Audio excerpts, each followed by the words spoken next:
Intelligence reports indicate that a high-ranking enemy leader, Maxwell, has visited a camp in Sector U, the mercenary headquarters in Africa.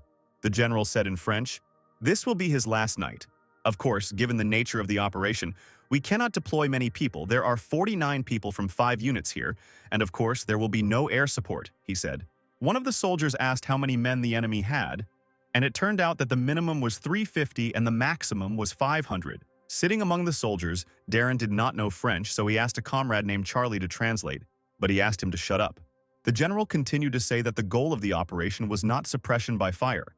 After killing Maxwell, everyone should stop fighting and retreat. Darren turned back to the boy to see what the man was saying.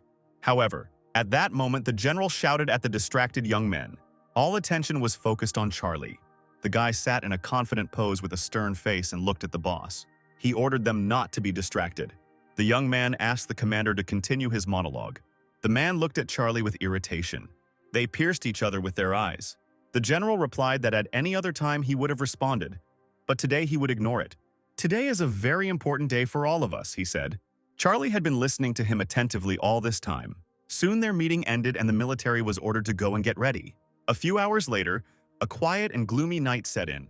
Only the noise from the engine disturbed the tranquility of nature. In the military vehicle, everyone was asleep and snoring, except Charlie. When the transport stopped, the young man jumped to the ground and began to wake everyone up, because from this place they would go on foot. Once everyone was on their feet, he warned everyone to check their gear and weapons, and for now, they could take a smoke break. Then Stephen approached Captain Charlie, who had just started smoking. Holding a cigarette in his teeth, the comrade winked. He asked if they would go today after the mission, but did not finish the sentence but showed a vulgar, obscene gesture with his hands. Charlie got angry because the blonde's head was filled with other things. Now it was more important to think about survival. Stephen lit a cigarette and calmly said, "What's the problem? After all, the god of Blackfield is next to us." The captain smiled indulgently and soon threw his cigarette on the ground, saying that they were finished. He stubbed out the cigarette butt that had fallen to the ground with his boot, and the whole team moved forward after the leader. The team made their way through the jungle very quietly and carefully. Suddenly, the captain gestured for everyone to stop. There were about 2 kilometers left to the destination. So far, everything was going smoothly, but what is this strange feeling of anxiety that Charlie has? Stephen asked him what was the matter. He noted that the captain looked somehow unwell. The young man shared that he had a bad feeling. The blonde grinned. Was the god of Blackfield sure? At this point, the military man laughed, deciding to joke that the captain was about to retire. However, something interrupted his speech. At that moment, Stephen received a bullet in the stomach and began to bleed. Immediately, many bullets flew at the team. Charlie ordered everyone to duck immediately. The boys hid behind the trees, which were being fired upon from all sides. A terrible attack began on them. The bullets never ended. In the midst of all this horror, Charlie dragged his comrade. The wounded Stephen was bleeding and not moving at all. The captain was terribly worried about him, trying to save him with all his might. Somehow, the young man managed to reach a tree for shelter. What is this, a mortar attack? It doesn't look like we caught them by surprise, Charlie thought. He asked a subordinate hiding nearby if everyone was okay, and it turned out that everything was fine for now. The enemies knew in advance that they were coming, so there were more of them and they were in cars. People fired at the detachment with automatic weapons and machine guns. Dodging the bullets, Charlie tried to shoot back. The young man shot 2 enemies in the head who were driving a car with machine guns.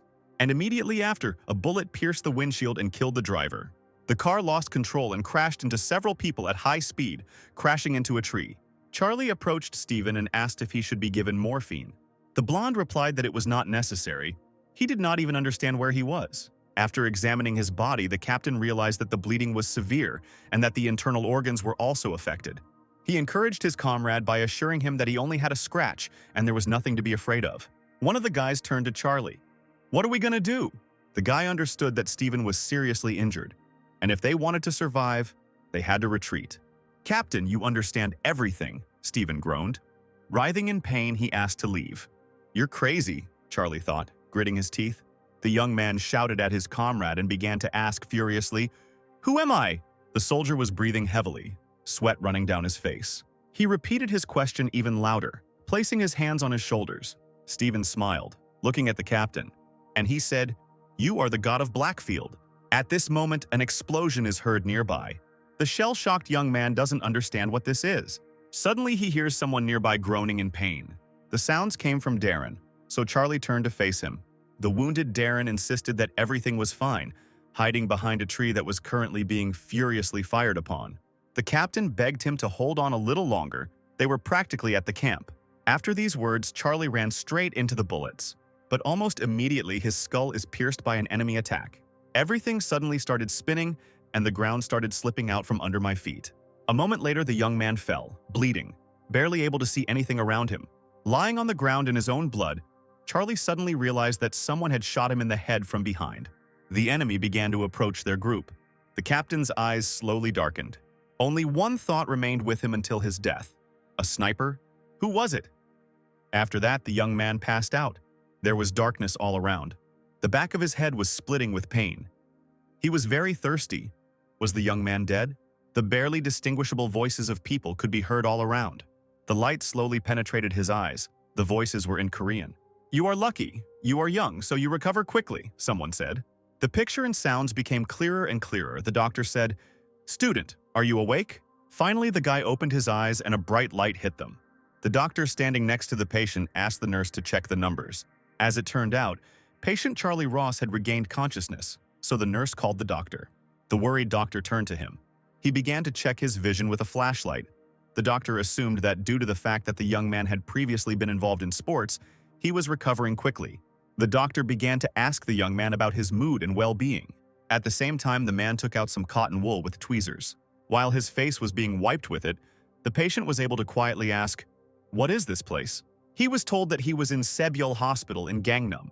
The doctor asked the nurse to contact the relatives, as the young man was in a stable condition. "If it's Gangnam, then it's definitely Korea, but who brought it here?" The doctor answered quite calmly that it was an ambulance.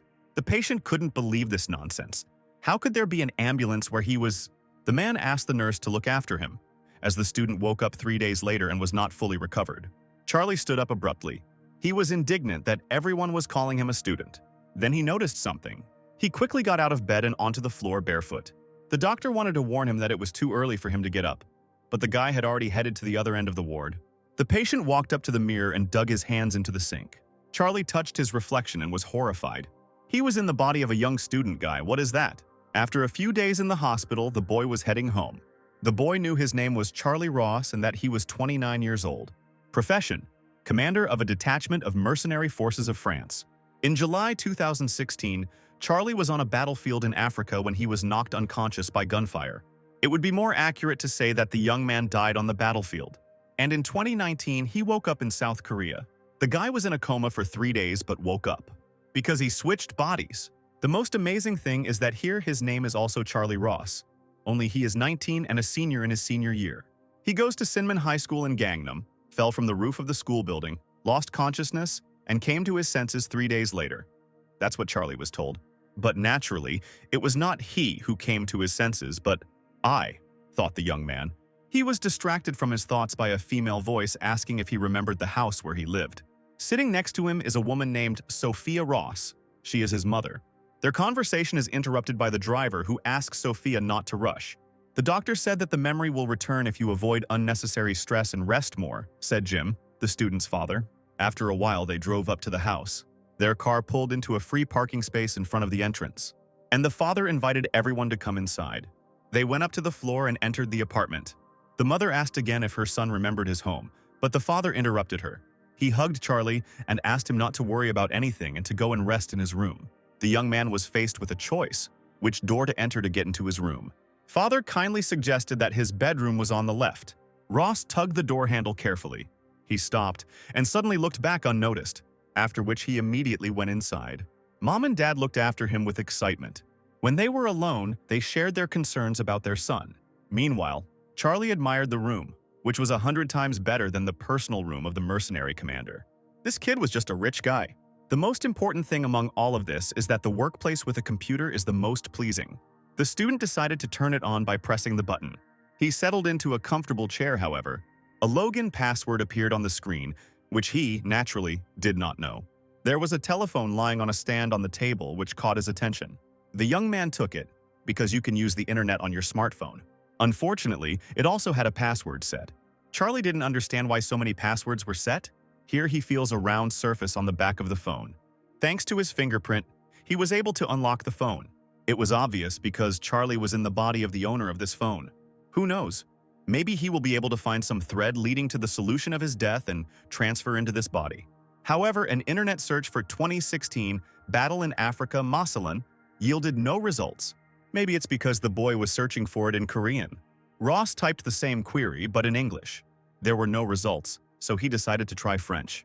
He was interrupted by an unexpected message from Lewis Clark. "Charlie, I heard you were discharged from the hospital," asked the blonde. It was unclear whether this guy was his friend or not. He had to quickly answer something and continue his business. "Yes, I just got discharged," the young man replied. However, the next message surprised Charlie. Clark began to snap back in an insulting tone and say why he didn't report this to him. Did he really want to die? Ross was confused. Wasn't this the student's friend? But it didn't matter. So he continued what he had started. But Lewis didn't finish writing. He complained about why he wasn't answering him. This guy had already begun to irritate the former captain with his obsession. To get rid of him, the young man wrote that he was busy. After that, he immediately received a call on his phone. The guy smiled with interest at Clark's reaction. The student picked up the phone and immediately began to shout insults at him. His screams brought a smile to Ross's face. "He's become completely brazen. He swallowed a bunch of drugs in the hospital to gain courage," Lewis said. The young man calmly repeated that he was busy and warned that he was hanging up, which caused an even greater storm of emotions in his interlocutor. The blonde started to threaten, but the brunette cut him off and hung up. Charlie assumed that he would call him again. "That's why I blocked his contact on my account." At this time, screams could be heard from the roof of the school. Louis was furious that Charlie had dared to block him. In anger, he threw the phone so hard that its glass cracked. Clark was breathing heavily. He was terribly angry. There was only hatred in his eyes. One of his friends asked him why he was throwing phones around. "I don't care. I'll just tell that idiot Charlie to buy me another one," the bully said. His friend started laughing at him. Did Lewis ever spend his cash on anything? "Just come to school, Ross," Clark said menacingly. Soon night fell in the city. The brunette was still sitting at the table in his room. He looked through various news articles but couldn't find any mention of that battle. Was it a security measure or some other reason? Thoughts about this did not give him peace. That's why such a large flow made him want to smoke. The young man began to search the shelves. Perhaps the student had something hidden away. But after searching, it became clear that this puppy was apparently really an excellent student. There was still hope that he hid the pack among the books. When Charlie opened one of the cabinets, he saw a lot of trash. Taking one of the notebooks, he thought that it would be an ideal place for a stash. However, instead of cigarettes, he found the student's notes. "I gave them money today, and still I don't understand why these guys are treating me like this. Where did I go wrong? I didn't do anything." Charlie read the pages where the boy described his suffering, where he had already begun to believe in his insignificant existence because of his offenders. It was scary. Ross thought that Lewis's behavior was strange. So this kid is an outcast? Every page was covered with vows to kill those bastards who had mocked him. What a fool, Charlie thought. If you want to kill someone, just go and kill them quietly. In the end, no cigarettes were found. And this kid turned out to be some kind of scapegoat. One way or another, the young man was very tired and lay down on the bed. As soon as he closed his eyes, he immediately fell asleep. A few hours later, a new day began. In the morning, Charlie's father drove him to school. The young man himself sat sullenly in the back seat. Jim saw his son's condition in the rearview mirror and was very worried about his son. After some time, they finally arrived at the school gates. My father asked, "Are you sure you're okay? You could stay at home for a couple of days." Charlie came to his senses a little and replied that everything was fine. Jim smiled and asked not to strain himself too much. The student smiled politely in response and agreed. The young man got out of the car and walked into the schoolyard. Only now did he realize that he didn't know which office he needed to go to. He looked around. There were many students around.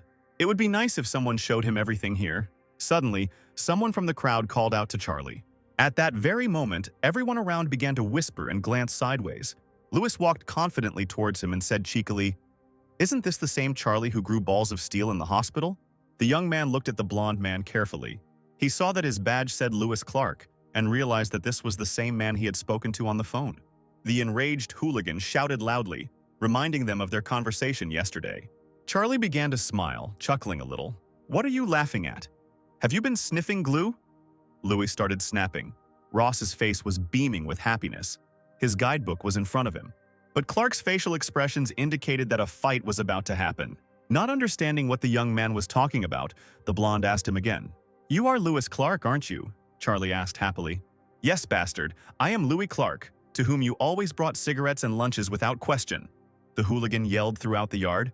Without any embarrassment, the brunette asked to give him a cigarette if he had one.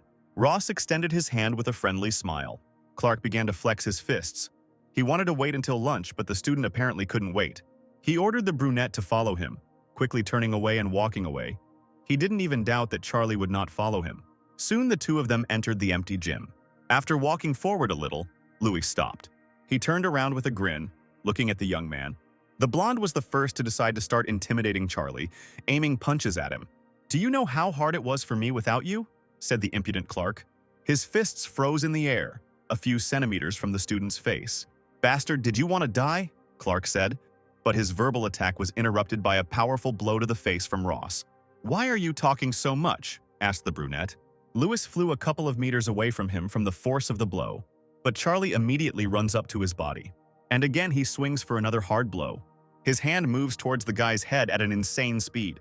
But suddenly the brunette stops himself. He understands that if he fights seriously, he might kill the bully, but he doesn't want to do that. Charlie decided to search the hooligan's pockets in the hope of finding cigarettes. But, unfortunately, he didn't have any cigarettes. The young man decided to leave Louis lying there. The guy was lost in his thoughts. In his head, Ross began to address the student. "You see this. I don't know where you are now, but you can look at this and calm down a little." Meanwhile, behind his back, Louis began to come to his senses. Clark slowly began to rise to his feet. How angry he was at Charlie, who had suddenly become bolder. The blonde pushed away sharply and headed towards Ross to beat him up. The brunette himself noticed the enraged body approaching him. "You hit me in the face!" Ross tried to attack Clark, screaming, but he dodged. The next blow also missed the student, and the offended blonde said, "Are you crazy?" Charlie was alarmed that the bully recovered so quickly after his blow. To calm the rebellious brat, the brunette hit him in the face again. The force of the blow made it seem as if the place where it hit was smoking. Louis got really angry and stuttered and insulted the young man. Here Charlie realized that he was not in his own body, and the fist was not his. Therefore, the strength was different.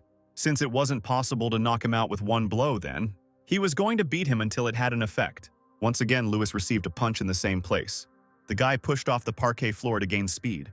Clark didn't give up and ran towards the student again. And again he missed, in addition to receiving a powerful, by body standards, uppercut. Ross's gaze was focused solely on his target, and his fist was aimed. And again, with a sharp and hard blow to the head, he knocks the hooligan off his feet. There was cruelty in his eyes, and his fist never stopped hitting. The young man was very angry, and abrasions from the blows were already starting to appear on his arm. Hands covered in blood, eyes full of rage, Louis lay bloodied and unconscious on the floor. Charlie stared at him, his fist hanging in the air. At that moment, the student remembered he wanted to find an office, so he stood up. Soon the guy left the gym. He looked around as he walked through the schoolyard, hoping to figure out where he needed to go. Suddenly, someone called out from behind Charlie. A pretty girl started to approach him. "At school already?" she asked. The young man still looked at her with incomprehension. A student who looked like Snow White started asking about the extract. The name tag said Kate Diaz, but what kind of relationship are they in? In any case, he was a third-year student, so it was not necessary to use a formal style of speech. Kate apologized for not being able to visit him, as additional tasks took precedence over her free time. Diaz shared that everyone in the class was worried about the boy's condition. "Are we classmates?" Ross asked the girl. "We sit at the same desk," the girl reminded.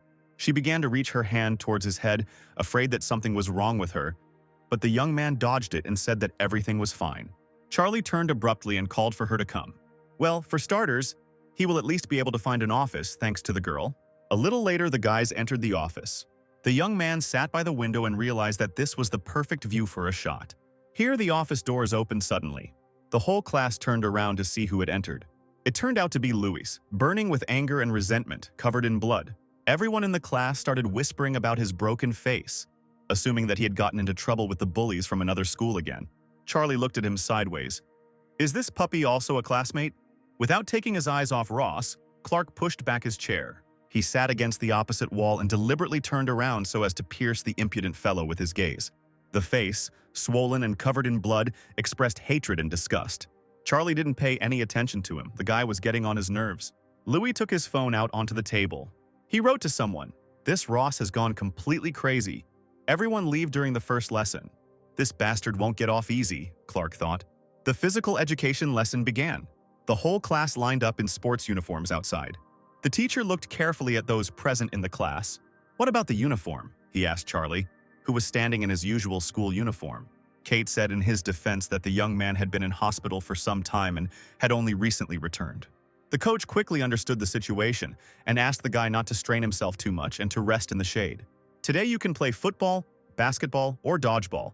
The main thing is not to hurt yourself," the teacher announced. While the boys were playing football, the teacher stepped away for a while. Ross sat down on the steps alone. Lewis noticed him immediately. Charlie's mind was filled with, "I was in an unclear situation one way or another. What to do next?" He was rudely interrupted by a hooligan who approached him. "Anything else to say?" Charlie asked. "You think you can get off that easy?" "Get up, let's move away," Clark answered fiercely. The blonde turned away and walked forward with an angry gait. "They won't understand until they die," the young man sighed. There was nothing else to do, so Charlie followed him. Charlie didn't show any emotion on his face, although he was a little curious about what was waiting for him. And soon, they arrived at the place, where, besides the student and Louis, there were 5 more hooligans. "Haha, have you come?" The guy with the mask grinned. "Look at Lewis's face," the thug began to mock. "Did Charlie really paint you like that?" The 5 hooligans began to smile evilly and prepare for a fight, and they hastened to surround one defenseless student. They were already waiting in anticipation of a fierce battle. Ross, looking at all this, smiled slyly. "What a show! Attack all together," he declared. The brute laughed. Was the guy's head still not working? One of the hooligans decided that he alone could teach the boy a lesson and swung his fist. Charlie instantly sensed danger from behind, and with a quick movement of his hand, he hit the guy in the jaw. The force sent the hooligan flying and rolling headfirst across the asphalt. Everyone gathered was in shock. They didn't expect this from an ordinary weakling. "When adults speak, you have to listen. There are 4 left," Ross said, smiling. The student decided to give them some advice. Since they didn't really understand, they shouldn't all aim at the same place. He ordered each of them to hit different places, distributing parts of his body between them. "And from different angles, okay?" Charlie asked. The irritated guy in the mask couldn't take it anymore and shouted, "Are you showing off by knocking one down?" After that, they all attacked the student together. Ross skillfully dodged the hooligans' blows, managing to inflict damage on them. But they ran towards him again, not wanting to retreat. Confident in his own strength, he was already taking aim at them. The first blow flew into the back of the guy with the mask. With the second, he hit the other man on the jaw with all his might, making him bleed. However, the guy was still on his feet, although he was staggering. So the next thing he did was punch him in the stomach. It felt like his hand went deep inside. Meanwhile, another hooligan woke up behind the student. He looked at the offender with hatred, and finding the strength in himself, he began to run at him from behind. He was able to grab Charlie by the hair at the back of his head. "Got you. You're finished," the bloody hooligan declared. But Ross watched the movement of the boy's fist closely. So as soon as he got close to his face, he successfully dodged. Charlie was unhappy that the enemy rose again after his blow. What a useless and weak body he has. But that didn't stop him from throwing the bastard forward through the bend. Lewis watched in horror, not understanding how it happened. He looked at Charlie, who was a loser. Was it him? His friend stood next to him and he was terribly angry. He took out his knife and warned that the student was to blame for forcing him. "Don't draw your weapon unless you're prepared to give your life," Charlie told him. Of course, these words made the situation even worse, and the guy began to mindlessly wave the knife. Ross still managed to catch his hand with the weapon and stop him. The guy squeezed her and started to twist her. It was terribly painful for the hooligan. There was a crunching sound and the attacker's face screamed in pain. Charlie let go of his hand and turned to Louis. "And here we are again, one-on-one," the brunette grinned. The recently beaten guy was afraid. He couldn't find the words. Charlie picked up the fallen knife and said, "Don't be too afraid. If you think about it, it's all my fault. Apparently, I was too soft this morning. The day wasn't over yet, and you were already able to plan this," the student continued. He looked askance at the bully. Now he wouldn't make such a mistake. Fear gripped Clark. He was shaking. Charlie gave him a choice, a cut or a break. Now Lewis admitted he was wrong and assured him that he would not touch him anymore. However, at that moment, Charlie heard someone's footsteps. He turned around angrily to see who it was. A teacher walked towards them, full of irritation. He gave a stern command, "Stop it!" Ross couldn't understand how the coach had managed to get so close without being noticed. And behind him, Louis, all in tears and snot, begged the teacher to save him. Charlie and the teacher stood opposite each other in terrible tension. "So you are that Charlie. I heard about your situation, but you need to stop. This is no longer self-defense. This is beating," the man said. The young man did not answer but looked at him with particular anger. "You bastard, just look at his eyes. If you don't stop, I'll make sure you get kicked out of school. Even for what you just did, you could get into serious trouble," the teacher continued. Charlie responded with complete indifference that this meant he wouldn't go. How can a schoolboy not go to school? The coach didn't understand. "I'll take care of this, and you can go home, and a case will still be opened. So if you have any evidence of their bullying, you can bring it." The teacher walked up to the wounded, and Charlie started to walk away. He understood that he didn't need to get involved with this man. Suddenly, the teacher turned to Charlie and asked him where he learned to fight like that. At first, the young man doubted it, but almost immediately answered that it was on the internet. The man was amazed by his strength and asked to come see him later for a talk. Ross didn't answer and walked away. The teacher looked after him and wondered if everyone really changed that much once they died and came back to life. A little later, the student was walking through the city streets. He thought that this was enough to avenge the owner of this body, and he could return to where he belonged. The young man went into a men's salon and got a haircut. Now he looked exactly like Charlie Ross. After that, he went into a cafe. He was greeted by a friendly employee. Sitting down at the table, Charlie asked for a chicken cutlet and a portion of rice. The woman shouted an order to the kitchen. All of this reminded him of his past. Then he was also sitting in a cafe and they brought him his order, rice with chicken. He looked at his plane ticket. Nearby, a child was asking his mother for a chicken cutlet and crying. The guy put his ticket on the table. It had a departure from Incheon to Paris written on it. Finally, Charlie was brought his dish. As expected, it tasted better eating with chopsticks. However, the taste is not quite the same as it once was. Suddenly, the phone started vibrating in my pocket. Ross looked at the screen and it turned out that it was his mother calling. The young man decided to pick up the phone and talk to her. Sophia started asking about what happened and wanted to come and talk to her son in person. But the guy said he'd talk when he got home, period. Charlie cut the conversation off in irritation and slammed the phone down on the table too hard. The young man thought, maybe this is not my style. The image of the student standing on the roof of the school came to mind. He looked at the city at night, how high it was. Tears welled up in his eyes and his whole body shook. One last breath and he decided to jump. These thoughts made Charlie stab his chopsticks furiously into his food. In the end, for everyone, he was just recovering from suicide. At home sat an angry father who had learned about what had happened, and a worried mother. Jim suggested that his son began to act strangely after that incident, perhaps due to a short-term coma. Their dialogue was interrupted by the sound of the front door opening. Charlie walked into the room and his parents immediately noticed the change in his hairstyle. Father asked him to sit down for a moment, but Ross, without saying anything, went into his room. "You little bastard!" Dad shouted. His wife immediately began to calm him down. Almost immediately, the young man came out of his room with some notebooks. The brunette sat down at the table in front of them and put down his notebooks, saying that he wanted to show them something. "What is this?" asked the worried father. Charlie asked them to just take a look. Jim took one of the notebooks with distrust. Sophia took the second one, and they began to read. Instantly, fear appeared in the mother's eyes. Tears involuntarily flowed from her eyes as she read all the horror that her son wrote. Father couldn't believe what he was seeing. It was a nightmare. Soon the parents were both crying in front of their son. Dad asked if it was all true. Hadn't they noticed that their son was being bullied at school? To which Charlie replied that this was all true and had been going on for a long time. "Then why didn't you say anything?" he shouted in rage. "I didn't want to make you worry, and I was ashamed of myself for being so pathetic," the son admitted. "So since I survived that jump, I have nothing more to fear in this world," Charlie continued. The father calmed down and agreed with him. He sat down, still in a state of shock. Jim asked if the boy felt better after he had taken revenge. Charlie looked down, frowning slightly. The mother was worried that her son had damaged something. The guy answered briefly and not entirely confidently, "No." There was silence in the room for a while. Soon the father said that if this happened, then fine.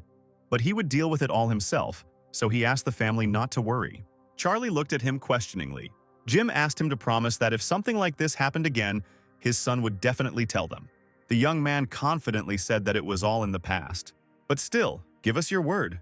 We are your parents. We have the right to know," Father insisted. With tear-stained eyes, the mother asked her son for forgiveness because they didn't even know all this. The young man looked with sympathy at the parents of the owner of this body. He began to delve into memories of his father and mother, about their apartment, which had been turned into a dump of empty alcohol bottles and dirty dishes. Then my father ran out of alcohol. He ordered his son and wife to bring him more. Charlie looked at his father with anger and resentment, and he threw a bottle at him and again shouted for someone to bring him a drink. That evening, Shouts and curses were heard from their house. Charlie said he promised Jim to talk about everything. The parents didn't answer. They looked down somewhere in disappointment, lost in their thoughts. The student said that he would go and rest since their conversation was over. His father let him go. Just at that moment, someone called him. Jim said he understood and would transfer the money so he would call back later. Sophia immediately asked what happened. The husband shared that this was his client from France who had problems, some documents had disappeared, and they could not pass through customs. Charlie heard his father say that he was told to transfer 100,000 euros for the suppliers to deal with it, but that was about 130 million won. Mom said that in that case they needed to send the money quickly, otherwise they would lose even more. But they were stopped by Charlie, who asked to let him talk to the person in charge. Jim didn't expect such a proposal from his son at all. Just then he received another call and Charlie picked up the phone. The voice on the phone said, "Director, they say they'll throw everything away if the transfer isn't done in 30 minutes. If we don't take care of this sooner," he was interrupted by Charlie, who asked to be connected directly with the client. The young man immediately indicated that he was the director's son, and since they had little time, they should quickly connect him with him. The voice on the phone asked to wait a minute. The father and mother were shocked by what was happening.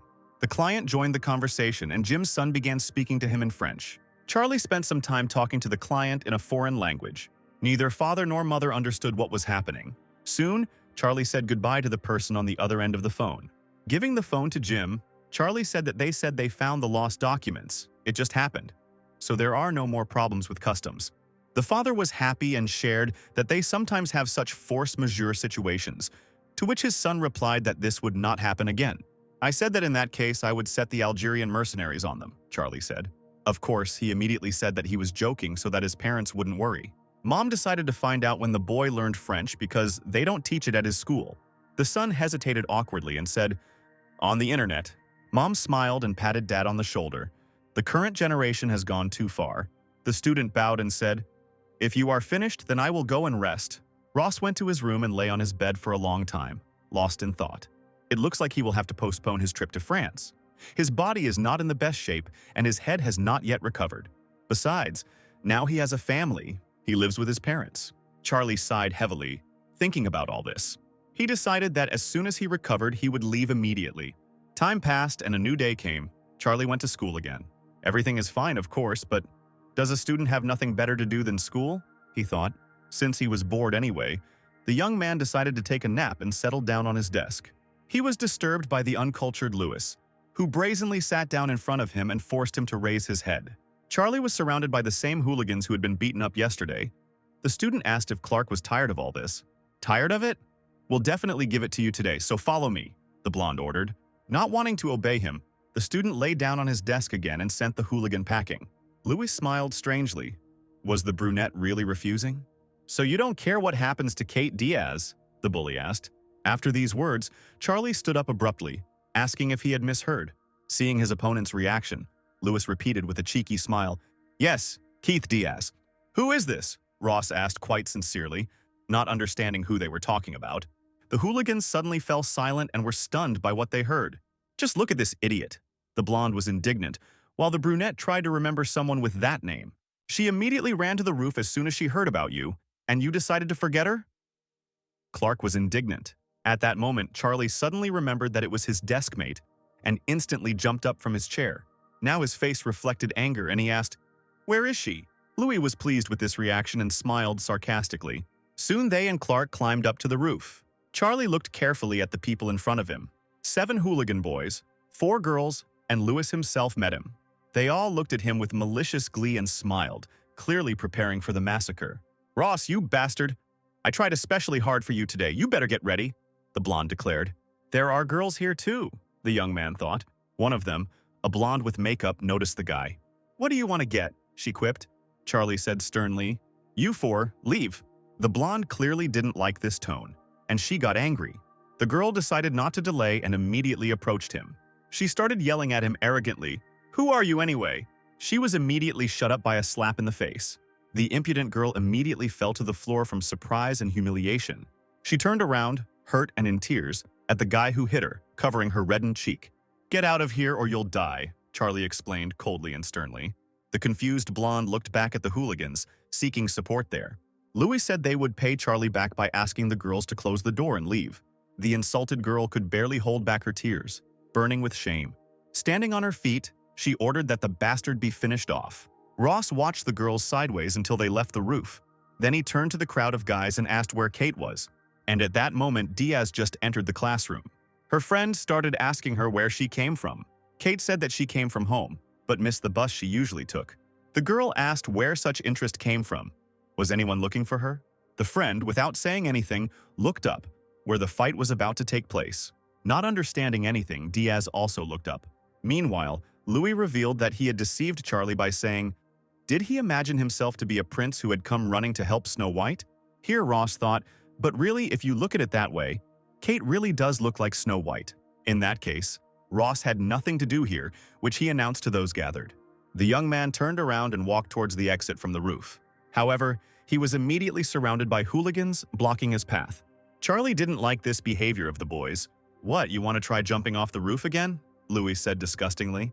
It turns out you're a real piece of trash, the student responded to his attack. And then the realization comes to Charlie's mind. The blonde said, again. That is, last time.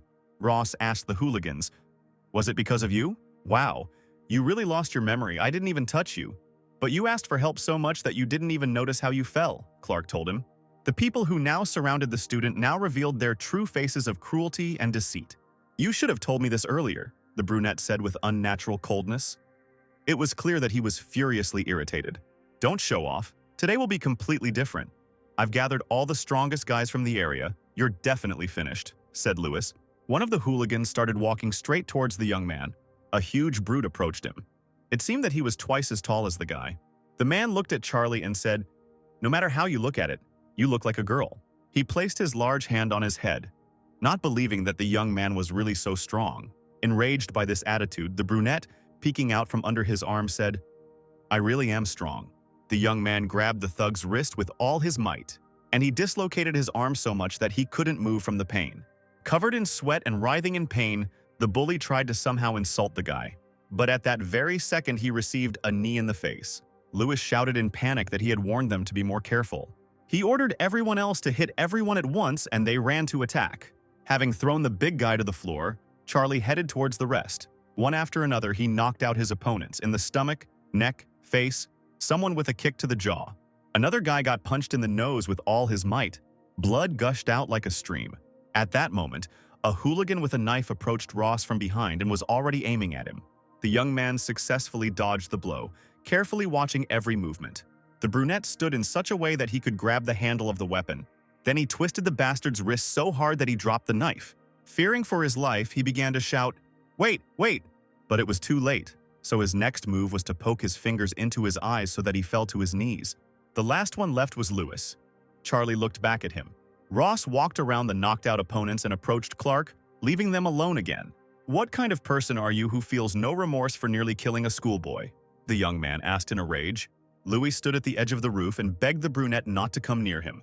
However, Charlie was not going to stop. He decided to pay him back in the same coin. Trembling with fear, the blonde began to cover himself with his hands and call for help. But not just anyone, but a teacher whose appearance Ross never expected. He turned around and saw the teacher heading towards him.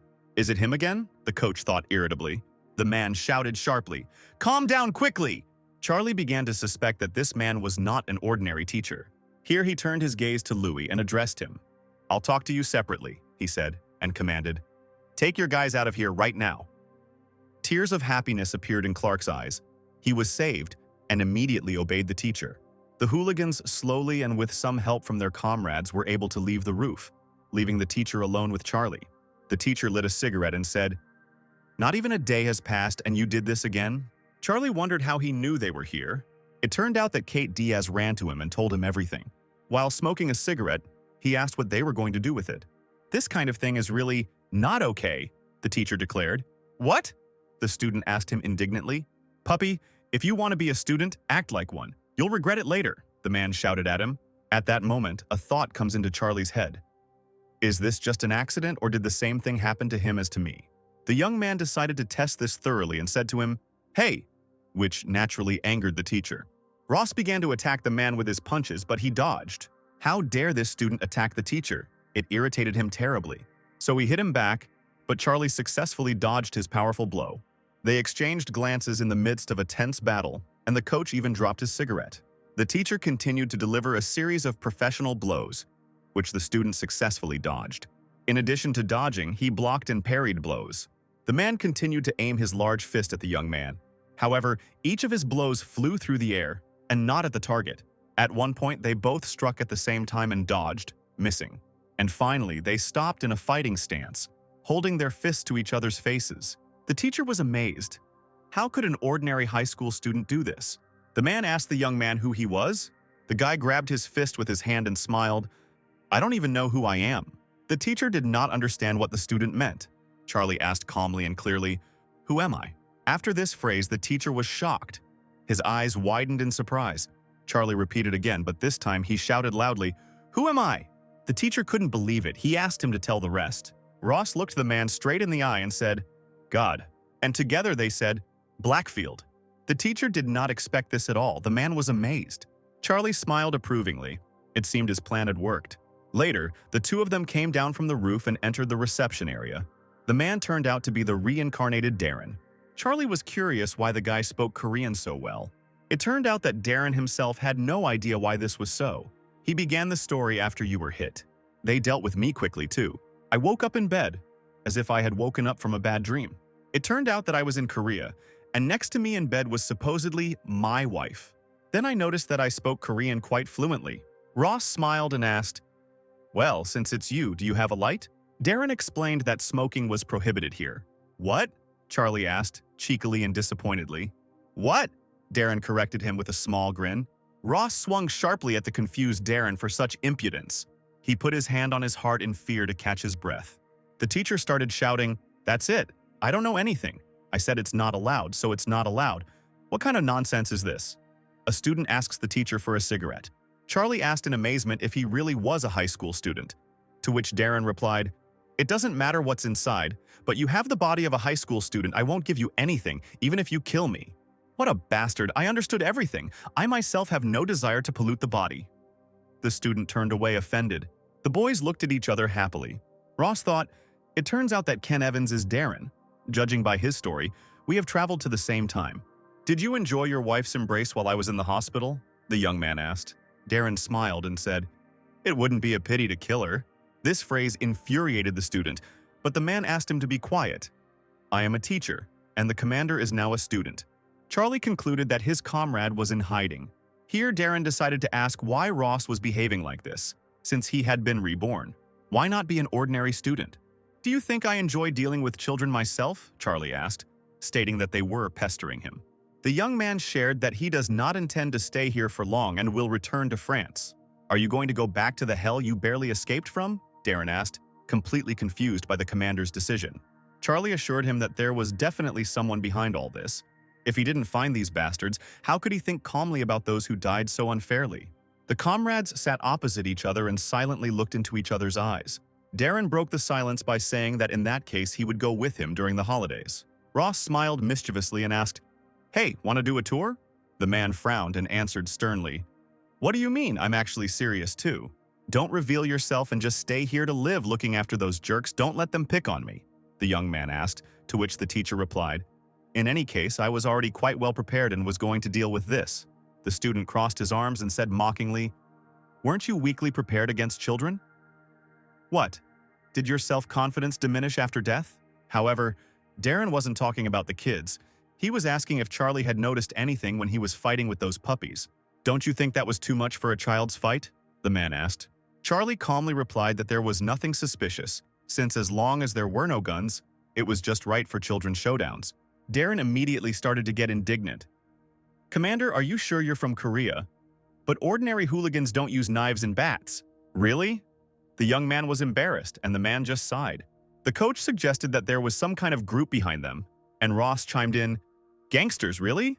I'm not completely sure yet, but I think the chances are high. I'll figure it out before the holidays, and then we can go to France," said Darren. The grin on the commander's face made the man confidently declare that he was not joking. But Charlie already understood everything, so he suggested discussing it later. The student got up from the sofa and commanded, "In the meantime, talk to the nurse." He headed towards the exit of the classroom and shared that he wanted to sleep until the end of classes. Darren had no choice but to watch his commander leave. After some time, near the medical office, someone's footsteps could be heard along the corridor. Until now, Charlie had been sleeping peacefully on the cot in the office, but he immediately opened his eyes when he heard extraneous sounds that disturbed his rest. The young man quickly got up from the pillow and sat on the bed. The guy was clearly irritated by what was happening. He turned to the one who had disturbed him. "What do you want?" Startled by the student's abrupt awakening, Louis began to apologize for disturbing him. Clark gave him various snacks to eat. After school, the kids from the first and second grades will drop by to say hello. "You are now the head of the school," the blonde explained. An irritated Charlie ordered him to get lost, and the bully apologized to him again. At that very moment, Clark ran out of the medical room so as not to disturb Ross once again. The young man sat on the bed for a while and thought about everything he had heard. A little later, he went out into the corridors of the school where the students tried to avoid him, looking at him with fear. People glanced at him warily as the boy passed by, but Charlie paid no attention to anyone. Kate, standing near one of the classrooms, saw Ross walking.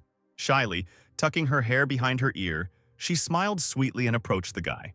The student looked at her silently, incomprehensibly.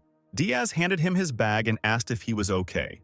Putting his backpack on his back, Charlie coldly replied that she shouldn't worry. Nothing serious had happened. The young man had already turned away to go about his business. However, a female voice called out to him rudely, so he and Kate turned to see who it was. In the corridor stood the same 4 girls who were on the roof and looked in their direction with malicious glee. The blonde stepped forward and said, "They want to see you, take a minute." Charlie frowned and snapped back that he was leaving. He invited Kate to come with him, and she quickly agreed with him. The blonde didn't like this attitude and she got angry. The girl shouted after those leaving down the corridor, "Hey!" Soon Diaz and Ross walked out into the schoolyard together. Suddenly, Snow White said, "Cheryl, I think she took a photo of you, that girl who came up to us." She warned the young man to be careful, as the blonde was rumored to be sleeping with several guys. Charlie was a little confused, he thought. What is there to be afraid of? You would probably faint if you found out what European children are doing. At the exit from school, 4 serious, muscular men were waiting for the young man near a black car. One of them was looking at his phone, where there was a photo of Charlie, and comparing it with the young man passing by. He asked his comrade, who answered yes. Ross became wary. These big guys were clearly looking at him. "Hey, come here." They called the student to them. Was it really them that Darren was talking about when he suspected the school children were connected to gangsters? Kate began to worry and asked not to go to the men. The girl tried to detain the young man by grabbing him by the jacket, but the brunette carefully removed her trembling hand. "It's okay," Charlie tried to calm Snow White down. And after a few steps, the student stood in front of 4 serious men. "Are you Charlie Ross?" asked one of them. The young man answered affirmatively and asked what they wanted. "The puppy, as they said, has no respect at all." The man got angry at him. Charlie assessed the situation. 4 opponents. If that were the case, it wouldn't be that dangerous. The only thing that bothered him was that there was little room for a fight as he looked back at Kate and the rest of the students. The man continued, "Kid, we didn't come to fight, so fix your face." He pointed to the car behind him and ordered them to get in to discuss something important. "What?" Ross asked, cheekily and irritably. Diaz was standing not far from them. She was very worried about what was happening. Charlie, without looking away, looked at the man with anger in his eyes. He in turn grinned and laughed a little. Snow White looked at the tense situation and covered her mouth with her hands in fear. The thug with the cigarette put his hand on the student's head, saying, "What a fine boy." Not allowing himself to be treated this way, Ross ordered him to remove his hands. This angered the man. "You really are completely immature. I wanted to be more gentle." The boy looked at him irritably, peeking out from under his arm. The student threw away the big guy's hand that was lying on his head. With a quick movement, he grabbed the front of his clothes with his hands so that he couldn't dodge, and immediately he hit his forehead with all his might into his face. The cigarette flew out of his mouth. Saliva and blood flowed. His whole face was distorted by the impact. The young man grabbed him by the collar and the wrist of his right hand and swung hard. He knocked over the huge man at the same moment, and he powerfully hit his head with the asphalt. The man's whole body was shaking.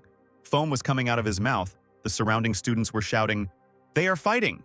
The guys immediately started taking out their phones and filming what was happening on cameras. One of the men rudely ordered them to put away their mobile phones. He walked up to one of the students and knocked the phone out of his hands. The phone quickly fell onto the asphalt and its screen was completely smashed. All the students immediately grabbed their phones tightly, shocked by such rudeness. "Little bastard," the bandit said, taking a knife out of the inside pocket of his jacket. Charlie immediately began to take his briefcase off his shoulders so that nothing would hinder his movements. The leader immediately approached the guy with a knife and said sternly, "Did you decide to make sashimi before school?" He said that we just need to make sure that the puppy can't act up anymore. The man understood the boss and put away the knife. He and another thug prepared for battle. After this, two of the men stood on either side of Charlie. The student even smiled a little. The guys were in a good formation. They were clearly different from the older students. "Quickly wipe that grin off your face, bastard," one of them ordered and swung at the student.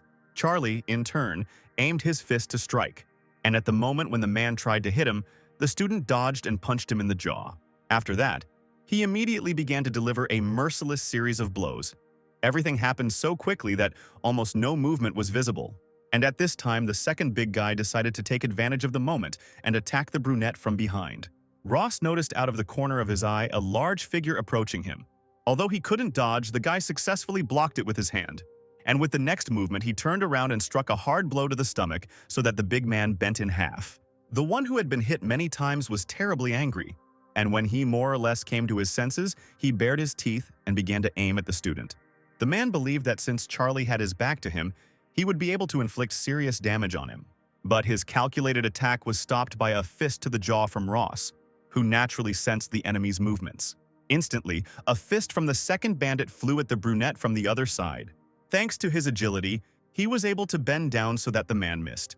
The young man quickly looked back at his attacker with an enraged gaze, and suddenly he decided to kick him in the head, but the big guy somehow managed to block it, almost falling over from surprise.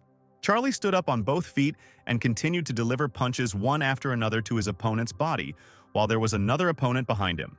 Trying to cover himself with his hands, the man realized that the guy had gotten carried away and was trying with all his might to resist him. As expected, it's a completely different fight with adults. "I'll have to prepare this body better," Charlie thought. The head of the four suddenly smiled, looking at what was happening. Ross noticed that strange grin and knew something was wrong. Not having time to react in time, the student was hit. The leader kicked him in the back so hard that the blow was reflected in his chest. It was mean, but Charlie stayed on his feet, but he was very angry. If Darren sees this, he'll be making fun of him for a long time. At this point, the leader started talking. "We've seen your abilities, so how about you call it a day and come with us? I told you we didn't come here to fight. It's your business, not mine.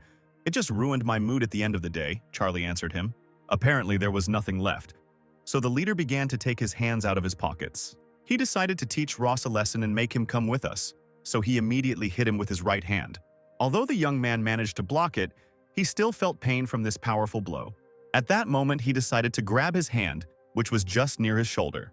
And with quick and precise movements, he began to move forward, turning the man's hand at the same time. Hellish pain was reflected on the leader's face. His hand twisted around itself with a crunching sound. Ross immediately hit the bandit in the face with his elbow. Two bandits immediately rushed to the boss's defense, shouting, "What a bastard! You brought all this trouble on yourself." Having let go of the leader, the student turned to face the approaching enemies again. Suddenly, all the participants in the fight froze when they heard a female voice. "Is this the police?" Kate Diaz, standing nearby, was talking on the phone and said, "There's a fight here."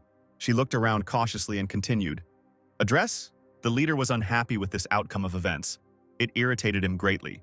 Holding his wounded hand, he turned to the young man. "We'll finish today, but I'll remember this. Next time I'll break her completely," the student responded with a threat. In a short period of time, the bandits gathered, got into their car and drove away. Snow White sighed with relief and said that it was time for her and the young man to go too. Charlie was worried that after her call, the girl might have problems with the police. However, it turned out that the police would not come, as she simply pretended to call. "Well, apparently you believed it too."